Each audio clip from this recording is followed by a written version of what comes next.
नमस्कार दोस्तों, हमारे चैनल ज्ञानवाणी में आपका स्वागत है। पितृ कभी भी अपने बच्चों को परेशान नहीं करना चाहते। वे बहुत ही दयालु होते हैं, लेकिन संतोष की अपेक्षा से दुखी हो जाते हैं क्योंकि संतान के द्वारा श्राद्ध कर्म और पिंड दान आदि करने पर उन्हें तृप्ति मिलती है और वे अपने संतानों को धन धान्य और खुश रहने का आशीर्वाद देते हैं। पितृ ये कभी नहीं चाहते कि उनकी संतानें उन्हें तृप्त करने के लिए बहुत कुछ करे, बल्कि वो तो श्रद्धा भाव से करे थोड़े को ही खुशी से स्वीकार करते हैं, क्योंकि श्रद्धा के बिना श्राद्ध अधूरा होता है। और इसी श्राद्ध पक्ष से जुड़ी कुछ कथाएं जिन्हें आज आप सुनेंगे। पिंडदान और श्राद्ध तर्पण क्यों जरूरी है, या फिर हमें अपने कर्मों का किस प्रकार फल भोगना पड़ता है, इन कथाओं से जानते हैं। पितृपक्ष में हर दिन आपको ये कथाएं सुननी चाहिए, जिससे पितृ भी प्रसन्न होते हैं और अपने सामर्थ्य के अनुसार कुछ दान भी देना चाहिए। पितृपक्ष 16 दिनों के ही क्यों होते हैं, उससे कम या ज्यादा क्यों नहीं? तो इस बारे में जो प्रसिद्ध कथा है वह महाभारत काल से जुड़ी है। सभी कथाओं का सार एक ही है कि दान करने का कितना बड़ा महत्व होता है। कोई कितना भी बड़ा पापी क्यों ना हो, अगर उसे अपने पाप का प्रायश्चित करते हुए दान कर लिया तो बड़े से बड़ा पाप भी नष्ट हो जाता है। और उसमें भी सबसे बड़ा दान है अन्नदान। महाभारत में ऐसा प्रसंग आता है जहां मृत्यु के बाद दानवीर कर्ण को, जिसने सारे जीवन दान किया और अपनी वीरता के लिए ही जाना जाता था, इतना दान करने वाले को भी चित्रगुप्त ने मोक्ष देने से मना कर दिया। उन कर्ण जिन्हें दान के लिए ही जाना जाता था, तब कर्ण ने कहा, मैंने तो अपना सब कुछ दान पुण्य में ही दे दिया, यहाँ तक कि मैंने अपने प्राणों की रक्षा करने वाले कवच और कुंडल भी दान में दे दिए। हे चित्रगुप्त, फिर मुझ पर ये कैसा ऋण शेष है? तब चित्रगुप्त ने उन्हें कहा, हे राजन, आपने देव ऋण और ऋषि ऋण तो चुका दिया, अब आप पर पितृ ऋण शेष है। आपको बता दूं कि जीवन में हमें 3 ऋण चुकाने होते हैं। उनमें से यदि कोई एक ऋण भी शेष रह जाए तो उसके बदले हमें मोक्ष कभी नहीं मिलता। फिर चित्रगुप्त ने कहा, हे राजन, आपने बाकी 2 ऋण तो चुका दिए, परंतु पितृ ऋण बचा है। आपको बता दूं कि जीवन में हमें 3 ऋण चुकाने होते हैं। उनमें से यदि कोई एक ऋण भी शेष रह जाए तो उसके बदले हमें मोक्ष कभी नहीं मिलता।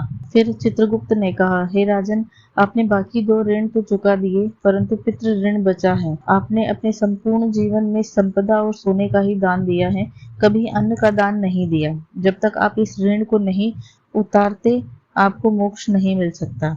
आपने कभी अपने पितरों के प्रति दान तर्पण आदि नहीं किया। तब कर्ण ने चित्रगुप्त से कहा, तब मुझे ज्ञात नहीं था कि मेरे पूर्वज कौन थे, इसी कारण वे कभी उन्हें कुछ दान नहीं कर सके। तब चित्रगुप्त ने उन्हें उनकी गलती सुधारने का मौका दिया और 16 दिन के लिए धरती पर वापस भेजा, जहां उन्होंने अपने पूर्वजों को याद करते हुए, उनका श्राद्ध करते हुए उन्हें आहार दान किया और उनका तर्पण किया। इन 16 दिनों को पितृपक्ष कहा गया। यही कारण है कि पूरे साल में इन्हीं 16 दिन में अपने पितरों को याद करते हुए उनके नाम से जलांजलि, पिंडदान, श्राद्ध, तर्पण किए जाते हैं। वैसे तो अमावस्या का दिन भी पितरों को ही समर्पित होता है, लेकिन विशेष रूप से इन 16 दिनों में पितरों के नाम से दान किया जाए तो यमलोक में गए पितरों की आत्माओं को मोक्ष मिलता है। श्राद्ध पक्ष के एक और कथा के अनुसार जोगी और भोगी 2 भाई थे। दोनों अलग अलग रहा करते थे। जोगी धनी था और भोगी निर्धन, लेकिन फिर भी दोनों में बड़ा प्रेम था। जोगी की पत्नी को धन का बड़ा अभिमान था, लेकिन भोगी की पत्नी बहुत सरल स्वभाव की थी। पितृपक्ष आने पर जोगी की पत्नी ने उसे पितरों का श्राद्ध करने के लिए कहा, तो जोगी इसे बेकार का काम समझकर टालने लगा। पर उसकी पत्नी समझती थी कि ऐसा नहीं किया तो लोग बातें बनाएंगे। फिर उसे अपने मायके वालों को बुलाने का और उनको अपनी शान दिखाने का उचित अवसर भी लगा। तो वह अपने पति से बोली, मैं काम करने के लिए भोगी की पत्नी को बुला लूंगी और हम दोनों मिलकर सारा काम कर लेंगे। फिर उसने जोगी को अपने पीहर न्योता देने के लिए भेज दिया। दूसरे दिन भोगी की पत्नी सुबह जल्दी आकर रसोई के सारे काम में जुट गई। उसने रसोई तैयार की और तरह तरह के पकवान बनाए। फिर सारा काम निपटा कर अपने घर आ गई, क्योंकि उसे अपने भी तो पितृ का श्राद्ध तर्पण करना था। इस अवसर पर न जोगी की पत्नी ने उसे रोका, न वो रुकी। दोपहर हो गई, जोगी भोगी के पितृ धरती पर उतरे। दोपहर हो गई, जोगी भोगी के पितृ धरती पर उतरे और पहले जोगी के यहाँ गए तो देखते हैं कि उसके ससुराल वाले पहले से ही वहाँ भोजन में जुटे हैं। निराश होकर वे भोगी के यहाँ गए। वहाँ पितरों के नाम पर मात्र अग्यारी दी गई थी। पितरों ने अग्यारी की राख चाटी और नदी के किनारे पर जा पहुँचे। क्योंकि भोगी के घर धन का अभाव था, वहाँ ढेर सारे अन्न पकवान नहीं बन सकता था। थोड़ी देर बाद सारे पितर वहाँ इकट्ठे हो गए और अपने श्राद्धों की और वंशजों की प्रशंसा करने लगे। जोगी भोगी के पितरों ने भी अपनी आप बीती सुनाई। फिर वे सोचने लगे कि अगर भोगी सामर्थ्यवान होता तो उन्हें भूखा न रखता, मगर भोगी के घर में तो 2 रोटी भी खाने को ना थी। यही सब सोचकर उन्हें भोगी पर दया आ गई। अचानक वे नाच नाच कर गाने लगे कि भोगी के घर धन हो जाए, भोगी के घर धन हो जाए। शाम हो गई। उस दिन भोगी के बच्चों को खाने को कुछ नहीं मिला था, तो उन्होंने अपनी माँ से कहा, हमें भूख लगी है। तब उन्हें टालने के लिए भोगी की पत्नी ने कहा, जाओ, आंगन में होदी औंधी रखी है, उसे जाकर खोल लो और जो मिले उसे बांट कर खा लेना। तो बच्चे वहाँ पहुँचे तो देखते हैं होदी तो मोहरों से भरी है। वे दौड़े दौड़े माँ को सब बताने पहुँचे। तब भोगी की पत्नी ने ये सब देखा तो वह हैरान रह गई। इस प्रकार भोगी भी धनवान हो गया, मगर धन पाकर भी वह घमंडी नहीं हुआ।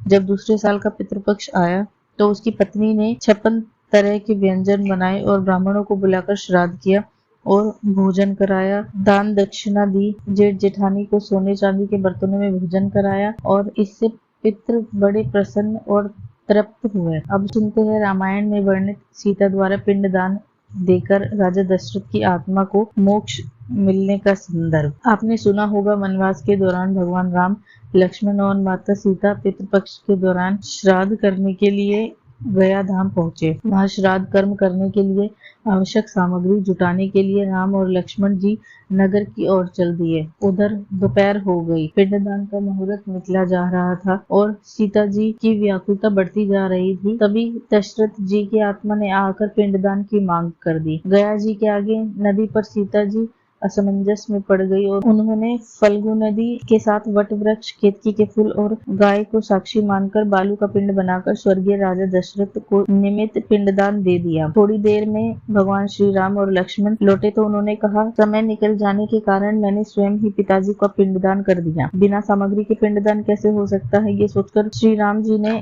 माता सीता से प्रमाण मांगा। तो सीता जी कहने लगी, हे स्वामी, मैं सत्य कह रही हूँ, मैंने पिंडदान कर दिया है। अगर आपको विश्वास ना हो तो आप फल्गु नदी के रेत, केतकी के फूल, गाय और वट वृक्ष से पूछ सकते हैं। इनके सामने ही मैंने श्राद्ध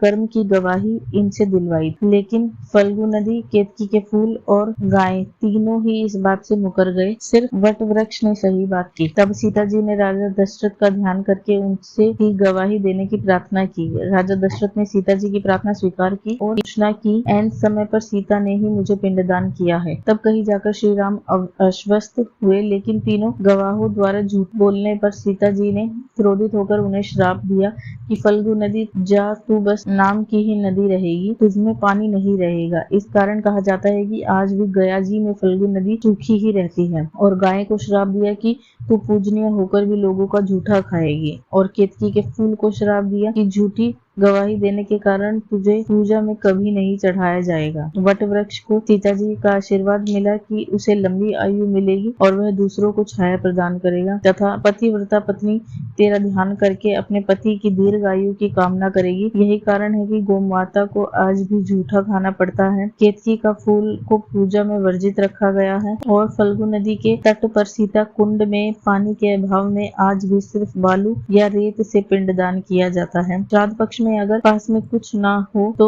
दोपहर के समय दक्षिण दिशा की ओर मुख करके अगर जल भी दान कर दिया जाए तो पितृ उससे ही तृप्त हो जाते हैं। श्राद्ध का अर्थ अपने देवताओं, पितरों, परिवार और वंशज के प्रति श्रद्धा प्रकट करना होता है। जब हमारे परिवार के लोग अपने शरीर को छोड़कर चले जाते हैं तो वो चाहे किसी भी लोक में, किसी भी रूप में हो, श्राद्ध पक्ष के समय अपनी तिथि पर पृथ्वी पर जरूर आते हैं। उनकी तृप्ति के लिए अपनी तृप्ति अनुसार तर्पण किया जाता है उसे हमारे पितृ सूक्ष्म रूप में आकर जरूर ग्रहण करते हैं। पितरों के नाम से कुछ न कुछ दान अवश्य करें। ये थी आज की कथाएं और कुछ जानकारी। उम्मीद करते हैं आपको अच्छी लगी होगी। हमारी वीडियो को लाइक करें ताकि हम ऐसी और भी जानकारी व कथाएं आपको सुनाते रहें। साथ ही हमारे चैनल को सब्सक्राइब करें और वीडियो को औरों के साथ शेयर भी करें।